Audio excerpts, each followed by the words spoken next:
নমস্কার বন্ধুরা, queen Mampi village ফুডে সবাইকে স্বাগত জানাই নতুন একটি পর্বে। বন্ধুরা, আমি আজকে সকাল সকাল ঘুম থেকে উঠে পুকুরে জাল ফেলছি। আর এই দেখো, জালটা ফেলে দিলাম।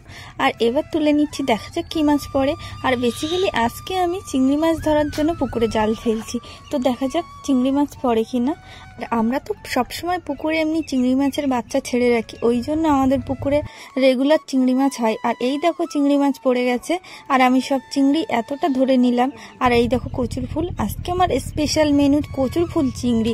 কচুর ফুলের থেকে কচুর ফুলের ওই ভেতরের অংশটা বাদ দিতে হয়, সেটা আমি বাদ দিয়ে দিলাম। এবার আমি কুচি কুচি করে কেটে নিচ্ছি ছোট ছোট করে।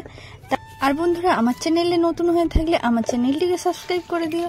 এবার দেখো আমি কেটে নিয়েছি ছোট ছোট করে, কুচি কুচি করে কাটা আমার কমপ্লিট। আর গরম জল বসিয়ে দিয়েছি, গরম জলে দিয়ে দিচ্ছি কচুর ফুলগুলো।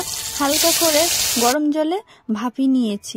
এবার চিংড়িগুলো ভেজে নিচ্ছি তেল দিয়ে কড়াই। চিংড়ি ভাজা আমার হয়ে গেছে, পেঁয়াজ লঙ্কা দিয়ে দিয়েছি। এবার কেটে রাখা কচুর ফুলও দিয়ে দিয়েছি।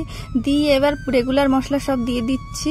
দিয়ে সামান্য একটু জল দিয়ে ঢাকনি দিয়ে আমি ঢেকে রাখলাম কিছুক্ষণের জন্য। এবার খুলে কাটি কুটি দিয়ে দিচ্ছি ভালো করে।